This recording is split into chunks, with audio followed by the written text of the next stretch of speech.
அனுரவின் பெயரை கூறி வவுனியா போராட்டத்தில் விடுத்த மர்ம நபர் ஜனாதிபதியின் கவனத்துக்கு செல்லும் விவகாரம்.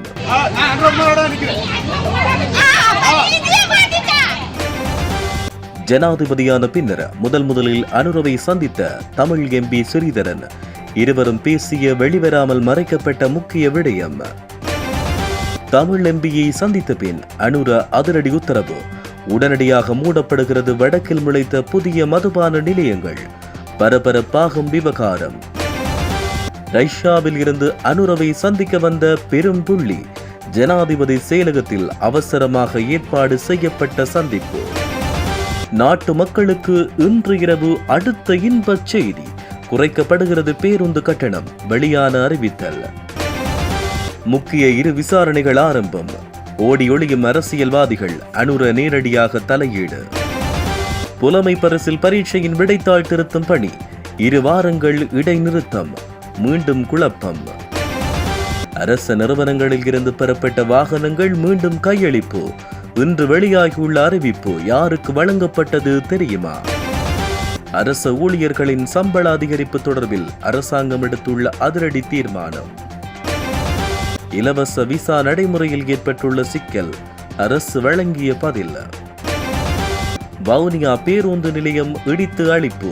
பலகால வரலாறு முடிவுக்கு வந்தது. மக்கள் நெகிழ்ச்சி. அரசியல் தலையீடு ஏற்பட்டால் பதவியிலிருந்து விலகுவேன். வடக்கு ஆளுநர் அதிரடி. மன்னாரில் இருந்து ஜனாதிபதி பிரதமரை நோக்கி செல்லும் ஆயிரக்கணக்கான தபால் அட்டைகள். தமிழ் தேசிய கூட்டமைப்பாக மீண்டும் ஒன்றிணைவதற்காக எந்த அழைப்பும் தங்களுக்கு வரவில்லை என தமிழ் தேசிய மக்கள் முன்னணியின் தலைவர் கஜேந்திரகுமார் பொன்னம்பலம் தெரிவிப்பு. வெளிநாடொன்றில் சுற்றுலா சென்ற பாடசாலை மாணவர்களுக்கு நேர்ந்த கதி. வவுனியாவில் காணாமலாக்கப்பட்ட உறவுகளால் இன்று முன்னெடுக்கப்பட்ட போராட்டத்தினை ஜனாதிபதி அனுரவின் ஆதரவாளர் என கூறி நபரொருவர் குழப்பியதால் பதற்றமான நிலை ஏற்பட்டுள்ளது. சர்வதேச சிறுவர் தினமான இன்று காணாமலாக்கப்பட்ட உறவுகளின் சங்கத்தினரால் வவுனியா பழைய பேருந்து நிலைய பகுதியில் ஆர்ப்பாட்டம் ஒன்று முன்னெடுக்கப்பட்டது. இதன்போது அந்த பகுதிக்கு வந்த இனம் தெரியாத நபரொருவர், இது அனுரவின் ஆட்சி, நீங்கள் எல்லாம் வயிறு வளர்க்கிறீர்கள், உங்களுக்கு பணம் வருகிறது என போராட்டத்தில் ஈடுபட்ட தாய்மாருடன் முரண்பாட்டில் ஈடுபட்டார். உங்களை காவல்துறையினரிடம் பிடித்துக் கொடுப்பேன். நான் அனுரகுமாரவுடன் 2 வருடமாக இருக்கிறேன். காவல்துறையினரும் புலனாய்வு பிரிவும் வந்து இப்போது உங்களை கைது செய்வார்கள். நாய்களே, எல்லோரும் வீடுகளுக்கு செல்லுங்கள் என்று ஒருமையில் கண்டபடி திட்டியுள்ளார். இதையடுத்து காணாமல் போன உறவுகளும் அவருடன் முரண்பாட்டில் ஈடுபட்டுள்ளனர். இதனால் குறித்த பகுதியில் குழப்ப நிலை ஏற்பட்டது. சிறிது நேரத்தின் பின்னர் குறித்த நபர் அவர்களை அச்சுறுத்தியபடி அந்த பகுதியில் இருந்து கலைந்து சென்றார்.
தமிழ் தேசிய கூட்டமைப்பின் யாழ் மாவட்ட முன்னாள் நாடாளுமன்ற உறுப்பினர் சிவஞானம் ஸ்ரீதரன் ஜனாதிபதி அனுரகுமார திசாநாயக்கவை சந்தித்து கலந்துரையாடினார். ஜனாதிபதி அலுவலகத்தில் இன்றைய தினம் இந்த சந்திப்பு இடம்பெற்றுள்ளது. இதன்போது 9வது நிறைவேற்று அதிகாரம் கொண்ட இலங்கையின் ஜனாதிபதியாக தெரிவு செய்யப்பட்டுள்ள அனுரகுமார திசாநாயக்கவுக்கு தன்னுடைய வாழ்த்துக்களையும் ஸ்ரீதரன் தெரிவித்ததோடு சிநேகபூர்வ உரையாடலிலும் அவர் ஈடுபட்டிருந்தார். மேலும் இந்த கலந்துரையாடலின் பொழுது ஈழத் தமிழர்களின் அடிப்படை உரிமைகள் தொடர்பான சாதக நகர்வுகள் தொடர்பில் ஜனாதிபதியிடம் ஸ்ரீதரன் வலியுறுத்தியிருந்தார். போர் மௌனிக்கப்பட்ட பின்னரும் வடக்கு கிழக்கு தமிழர்களுக்கு எதிராக கட்டவிழ்த்து விடப்பட்ட பாதக செயல்கள், பௌத்தமயமாக்கல், காணாமல் ஆக்கப்பட்டோர் விவகாரம் தொடர்பான புதிய அரசாங்கத்தின் கரிசனையினையும் இதன்போது ஜனாதிபதியிடம் எடுத்துரைத்தார். மேலும் நினைவேந்தர்கள் உள்ளிட்ட ஈழத்தமிழர்களின் உணர்வு ரீதியான விடயங்களுக்கு மதிப்பளித்து அவற்றை உறுதி செய்ய வேண்டும் எனவும் முன்னாள் பாராளுமன்ற உறுப்பினர் ஸ்ரீதரன் கேட்டுக்கொண்டார். அத்துடன் தேசிய இனப்பிரச்சினைக்கான நிரந்தர தீர்வு நோக்கிய வரலாற்று திருப்பங்கள் நிகழும் காலமாக இது அமைய வேண்டும் என கோரிக்கை விடுத்துள்ளதுடன் தமிழ் மக்களுக்கு நம்பிக்கை தரக்கூடிய தூய அரசியல் நகர்வுகள் சார்ந்த பயணத்தில் எங்களது ஆதரவு பரிபூரணமாக உங்களுக்கு வழங்கப்படும் எனவும் ஜனாதிபதி அனுரகுமார திசாநாயக்கவிடம் முன்னாள் எம்பி ஸ்ரீதரன் சுட்டிக்காட்டியிருந்தார். செப்டம்பர் மாதம் 21ஆம் தேதி நடைபெற்ற ஜனாதிபதி தேர்தலில் வெற்றி பெறும் நோக்கில் முன்னாள் எம்பிக்களுக்கு முன்னாள் ஜனாதிபதி ரணில் விக்ரமசிங்கவினால் வழங்கப்பட்டிருந்த 300 பார் பெர்மிட்டுகளை உடனடியாக ரத்து செய்வதற்கு ஜனாதிபதி அனுரகுமார திசாநாயக்க நடவடிக்கை எடுத்துள்ளதாக அரசு தகவல்கள் தெரிவிக்கின்றன. முறையற்ற விதத்தில் பார் பெர்மிட்டுகளை பெற்ற முன்னாள் எம்பிக்கள் உள்ளிட்ட நபர்களின் பெயர் விவரங்களை தனக்கு வழங்குமாறு ஜனாதிபதி சம்பந்தப்பட்ட அதிகாரிகளை பணித்துள்ளதாக சமூக ஊடகங்களில் செய்திகள் வெளியாகியுள்ளன. இலங்கைக்கான ரஷ்ய தூதுவர் லெவன் எஸ் யஹார்ஜன் இன்றைய தினம் முற்பகல் ஜனாதிபதி அலுவலகத்தில் ஜனாதிபதி அனுரகுமார திசாநாயக்கவை சந்தித்துள்ளார். இந்த சந்திப்பின் போது புதிதாக தெரிவான ஜனாதிபதி அனுரகுமாரவுக்கு தூதுவர் எஸ் யஹார்ஜன் தன்னுடைய வாழ்த்துக்களை தெரிவித்ததோடு ரஷ்ய ஜனாதிபதி விளாடிமிர் புடினின் தனிப்பட்ட வாழ்த்துச் செய்தியொன்றையும் ஜனாதிபதி அனுரகுமார திசாநாயக்கவிடம் வழங்கியிருந்தார். ஜனாதிபதி அனுரகுமார திசாநாயக்கவின் தலைமையில் இரு நாடுகளுக்கும் இடையிலான இருதரப்பு உறவுகள் மேலும் வலுவடையும் என எதிர்பார்ப்பதாக ஜனாதிபதி புடின் தன்னுடைய செய்தியில் குறிப்பிட்டிருந்தார். இன்று நள்ளிரவு முதல் நடைமுறைக்கு வரும் வகையில் பேருந்து கட்டணம் குறைக்கப்பட்டுள்ளதாக தேசிய போக்குவரத்து ஆணைக்குழு தெரிவித்துள்ளது. அதன்படி பேருந்து கட்டணங்கள் 4.24% குறைக்கப்படும் என தேசிய போக்குவரத்து ஆணைக்குழு தெரிவித்துள்ளது. இதற்கமைய குறைந்தபட்ச பேருந்து கட்டணம் 28 ரூபாவில் இருந்து 27 ரூபாவாக குறைக்கப்பட்டுள்ளதாக ஆணைக்குழு குறிப்பிட்டுள்ளது. ஈஸ்டர் ஞாயிறு கொண்டு தாக்குதல்கள் மற்றும் மத்திய வங்கி பிணைமுறை மோசடி தொடர்பான ஆரம்பகட்ட விசாரணைகள் ஆரம்பிக்கப்பட்டுள்ளதாக அமைச்சரவை பேச்சாளரும் அமைச்சருமான விஜித கேரத் தெரிவித்துள்ளார். பொது பாதுகாப்பு அமைச்சினால் இந்த ஆரம்ப விசாரணைகள் ஆரம்பிக்கப்பட்டுள்ளதாகவும் அவர் மேலும் குறிப்பிட்டுள்ளார். ஜனாதிபதி அனுரகுமார திசாநாயக்கவுக்கும் தரமைந்த புலமை பரிசில் பரீட்சை வினாத்தாள் முரண்பாட்டுக்கு நீதி கோரி ஆர்ப்பாட்டத்தில் ஈடுபட்டு வந்த பெற்றோர்களுக்கும் இடையிலான சந்திப்பு நேற்று பிற்பகல் ஜனாதிபதி அலுவலகத்தில் இடம்பெற்றது. இதன்போது தரமைந்த புலமை பரிசில் பரீட்சை விடைத்தாள் திருத்தும் பணிகளை 2 வாரங்களுக்கு இடைநிறுத்துமாறு ஜனாதிபதி உரிய அதிகாரிகளை அறிவுறுத்தியுள்ளார். தரமைந்த புலமை பரிசில் பரீட்சை வினாத்தாளின் 3 கேள்விகள் அன்றி 8 கேள்விகள் பரீட்சைக்கு முன்பாக வெளியாகியிருந்ததாகவும் அந்த பரீட்சையை மீண்டும் நடத்த வேண்டும் எனவும் பாதிக்கப்பட்ட மாணவர்களின் பெற்றோர்கள் ஜனாதிபதியிடம் வேண்டுகோள் விடுத்திருந்தனர்.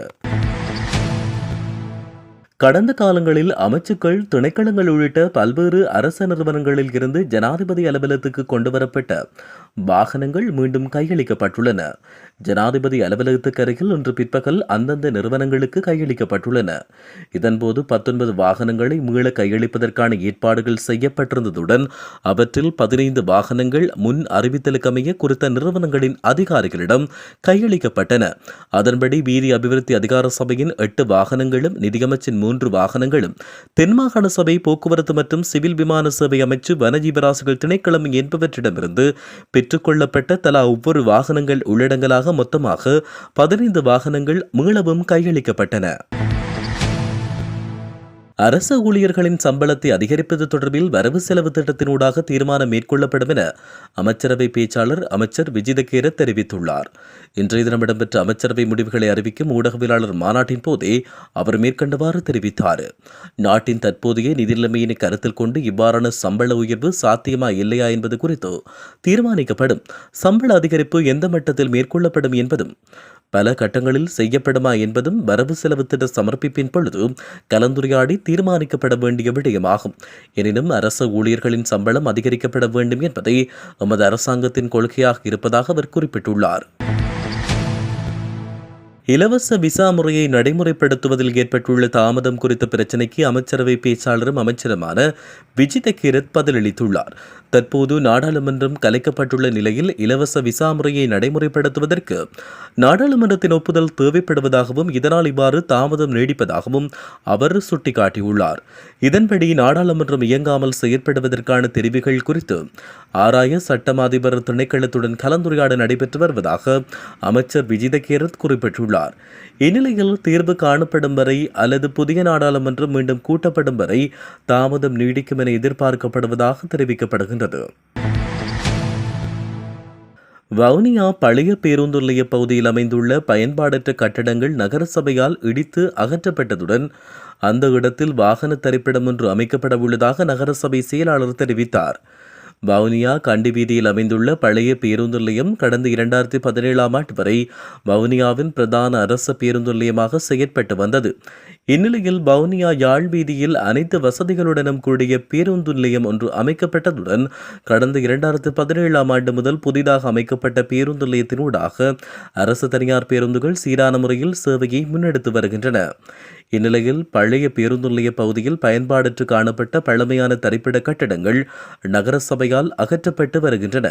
அந்த இடத்தில் வாகன தரிப்பிடம் ஒன்று அமைக்கப்பட உள்ளதாக நகரசபையின் செயலாளர் தெரிவித்துள்ளார்.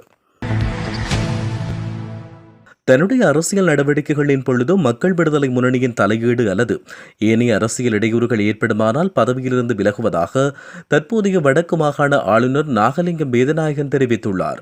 தனியார் ஊடகம் ஒன்றுக்கு வழங்கிய நேர்காணல் ஒன்றின் போதே அவர் இவ்வாறு குறிப்பிட்டுள்ளார். அத்துடன் வடமாகாணத்தில் உள்ள மருத்துவத்துறையில் நிகழும் ஊழல் நடவடிக்கைகளுக்கு தற்போதைய புதிய அரசாங்கத்தின் கடுமையான சட்ட நடைமுறைகளால் மாற்றம் ஒன்றை எதிர்பார்ப்பதாக அவர் குறிப்பிட்டார். இதேவேளை யாழ் மாவட்டத்தில் உள்ள காவல்துறையினர் மீதான லஞ்ச ஊழல் மற்றும் அசம்பந்த போக்கு தொடர்பான குற்றச்சாட்டுகளுக்கு உரிய நடவடிக்கை எடுக்கப்படும் என அவர் தெரிவித்தார். மன்னார் தீவில் முன்னெடுக்கப்பட்டு வரும் காற்றாலை மின்சாரம் அமைத்தல் மற்றும் கனியமணல் அகழ்வு செயற்பாடுகளை நிறுத்தக் கோரி ஜனாதிபதி மற்றும் பிரதமருக்கு அழுத்தத்தை கொடுக்கும் வகையில் தபால் அட்டை மூலம் கோரிக்கைகள் முன்வைக்கும் நடவடிக்கைக்கு அமைவாக மக்களிடம் பெற்றுக் கொள்ளப்பட்ட தபால் அட்டைகள் இன்றைய தினம் செவ்வாய்க்கிழமை மாலை மன்னார் தபாலகத்தில் அஞ்சல் செய்யப்பட்டது. மன்னார் தீவில் முன்னெடுக்கப்பட்டு வரும் காற்றாலை மின்சாரம் அமைத்தல் மற்றும் கனியமணல் அகழ்வு செயற்பாடுகளை நிறுத்தக் கோரி ஜனாதிபதி மற்றும் பிரதமருக்கு அழுத்தத்தை கொடுக்கும் வகையில் தபால் அட்டை மூலம் கோரிக்கைகள் முன்வைக்கும் நடவடிக்கைகள் கடந்த வெள்ளிக்கிழமை மன்னாரில் ஆரம்பிக்கப்பட்டது. மன்னார் சமூக பொருளாதார மேம்பாட்டுக்கான நிறுவனத்தின் ஏற்பாட்டில் அதன் தலைவர் யாட்சன் பிகிராடோ தலைமையில் மன்னார் பேருந்து தரிப்பிடத்தில் இது ஆரம்பிக்கப்பட்டது. அதனைத் தொடர்ந்து மன்னார் தீவு பகுதியில் பல்வேறு பகுதிகளில் தொடர்ச்சியாக மக்களிடம் தபால் அட்டைகள் பெற்றுக் கொள்ளப்பட்டன. மன்னார் மாவட்டத்தில் கடந்த பல வருடங்களாக முன்னெடுக்கப்பட்டு வரும் காற்றாலை மின்கோபுரம் அமைத்தல் மற்றும் கனியமணல் அகழ்வு நடவடிக்கைகள் இடம்பெற்று வரும் நிலையில் மக்கள் தொடர்ச்சியாக எதிர்ப்பை வெளியிட்டு வந்தனர். மன்னாரில் குறித்த நடவடிக்கைகளை முன்னெடுக்க வேண்டாம் என்ற கோரிக்கையை முன்வைத்து மக்கள் தொடர்ச்சியாக எதிர்ப்பை வெளிப்படுத்தி வந்தனர். கடந்த காலங்களில் ஜனாதிபதி பிரதமர் உள்ளிட்டவர்களிடம் கோரிக்கைகளை முன்வைத்த போதிலும் எவ்வித நடவடிக்கையும் எடுக்கப்படவில்லை. இந்நிலையில் தற்போதைய ஜனாதிபதி மற்றும் பிரதமர் ஆகியோருக்கு குறித்த திட்டத்தின் பாதகத்தையும் இந்த திட்டம் மக்களுக்கு எதிரானது என்பதை வலியுறுத்தும் வகையிலும் கொழும்பில் உள்ள அலுவலகங்களுக்கு மக்களின் கோரிக்கை அடங்கிய தபால் அட்டைகள் இவ்வாறு அனுப்பி வைக்கப்பட்டுள்ளன. புதிய ஜனாதிபதி தன்னுடைய தேர்தல் பிரச்சாரத்தின் போது மன்னார் தீவில் அமைக்கப்படும் காற்றாலை மின்சார திட்டத்தை தான் ஜனாதிபதியாக வந்தால் குறித்த ஒப்பந்தத்தை ரத்து செய்வதாக தெரிவித்தார். இந்த நிலையில் இதனை வலியுறுத்தும் வகையிலும் குறித்த தபால் அட்டைகள் அனுப்பி வைக்கப்பட்டன. மக்களிடம் பெற்றுக்கொள்ளப்பட்ட கோரிக்கை அடங்கிய தபால் அட்டைகள் இன்றைய தினம் செவ்வாய்க்கிழமை மாலை மன்னார் சமூக பொருளாதார மேம்பாட்டுக்கான நிறுவனத்தில் சேகரிக்கப்பட்ட நிலையில் ஆயிரக்கணக்கான தபால் அட்டைகள் மன்னார் தபாலகத்தினூடாக ஜனாதிபதி மற்றும் பிரதமருக்கு அனுப்பி வைக்கப்பட்டுள்ளன. தமிழ் தேசிய கூட்டமைப்பாக மீண்டும் ஒன்றிணைவதற்காக எந்த அழைப்பும் தங்களுக்கு விடுக்கப்படவில்லை என தமிழ் தேசிய மக்கள் முன்னணியின் தலைவர் கஜேந்திரகுமார் பொன்னம்பலம் தெரிவித்துள்ளார். தமிழ் தேசிய கூட்டமைப்பில் இருந்து பிரிந்து சென்றவர்களை மீண்டும் இணைத்துக் கொள்ளுமாறு இலங்கை தமிழரசு கட்சி அழைப்பொன்றை விடுத்திருந்தது. இந்த விடயம் தொடர்பில் இன்று யாழ்ப்பாணத்தில் இடம்பெற்ற ஊடக சந்திப்பின் போது கஜேந்திரகுமார் பொன்னம்பலத்திடம் ஊடகவியலாளர் கேள்வி எழுப்பிய நிலையில் அவர் இவ்வாறு பதிலளித்துள்ளார். தங்களுக்கு தென்னிலங்கை ஒரு சவால், அதை எதிர்நோக்கிறதுக்கு கொஞ்சம் அழுத்தங்கள் போட வேணும். அந்த அழுத்தங்கள் போடுறதுக்கு தென்னிலங்கையில் இருக்கக்கூடிய உச்ச சிங்கள பௌத்த தேசியவாதத்தில் ஊறி இருக்கக்கூடிய ஒரு தரப்பு ஆட்சிக்கு வந்திருக்கிற இடத்துல வந்து அதுக்கு நேர்மாறான ஒரு நிலைப்பாட்டை எடுத்தால்தான் அது கொஞ்சம் சுடும் ஒரு செய்தியை கொடுக்கலாம்ன்றதுக்காக சொல்லப்படுகின்றது. இப்போ இந்த கேள்வி என்றால் வந்து நாங்கள் தமிழ் தேசியம் கதைச்ச உடனே அது தமிழ் தேசியமாக இருக்குமா? அப்படிப்பட்ட ஒரு தரப்புக்கு இன்றைக்கு நேற்று எல்லாம் ஒற்றையாட்சி சமஷ்டியை உச்சரிக்கவும் கூடாது, அது எல்லாம் சிங்கள மக்களை குழப்பம்னு சொன்னாக்கள் இன்றைக்கு சமஷ்டி என்று கதைச்சால் திருந்தித்தாங்களா என்ற கேள்வியைத்தான் எங்களோட மக்கள் கேட்டு அதுக்கு ஒரு விடயொண்டை தேட வேணும். அப்படி இல்லாமல் ஆரம்பத்தில் இருந்து ஒரு தெளிவான கொள்கையோடு அசைக்க முடியாத வகையில் வந்து ஈடுபட்டு கொண்டு வருகின்ற முன்னணிக்கு வாக்களித்து ஒரு நேர்மையான ஒரு பேரம் பேசலுக்கு எங்களுடைய கைகளை வந்து பலப்படுத்த போகிறார்களா? இதுதான் கேள்வி. அந்த கேள்விக்கு நான் நினைக்கிறேன் விட மிக தெளிவு. அங்கே ஒரு மாற்று தெரிவு கிடையாது, ஒரே ஒரு தெரிவு தான் இருக்குது. அது தமிழ் தேசியம் என்ற முன்னணி மட்டும்தான் என்ற அடிப்படையில் வந்து எங்களோட மக்கள் இந்த முறை வந்து அந்த மாற்றத்தை வடகிழக்கிலையும் வந்து ஏற்படுத்த வேணும். எங்களுக்கு அந்த சந்தர்ப்பத்தை கொடுத்து பார்த்து அதுக்கு பிறகு எங்களுடைய மக்கள் வந்து எங்களிடம் வந்து விரும்பின கேள்வியில் கேட்கலாம்.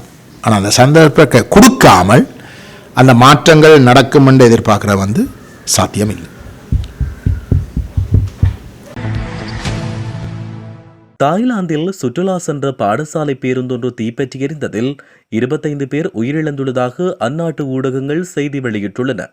இந்த விபத்துச் சம்பவம் தாய்லாந்தின் தலைநகரை அண்மித்த பகுதியில் இன்று இடம்பெற்றுள்ளது. குறித்த பேருந்தானது பாடசாலை சுற்றுலாவுக்காக மத்திய உதாய்தானி மாகாணத்திலிருந்து அயுதயா மற்றும் நொந்தபுரி மாகாணங்களுக்கு பயணித்த நிலையில் இந்த விபத்து சம்பவம் இடம்பெற்றுள்ளதாக தெரிவிக்கப்படுகின்றது.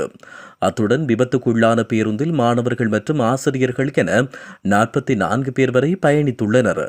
இந்நிலையில் பேருந்தில் பயணித்த 44 பேரில் தற்பொழுது 25 பேர் வரை உயிரிழந்துள்ளதாகவும் பேருந்தின் சாரதி உயிர் பிழைத்ததோடு அவர் தப்பியோடியுள்ளதாகவும் தகவல் வெளியாகியுள்ளது. அனுரவின் பெயரை கூறி வவுனியா போராட்டத்தில் விடுத்த மர்ம நபர், ஜனாதிபதியின் கவனத்துக்கு செல்லும் விவகாரம்.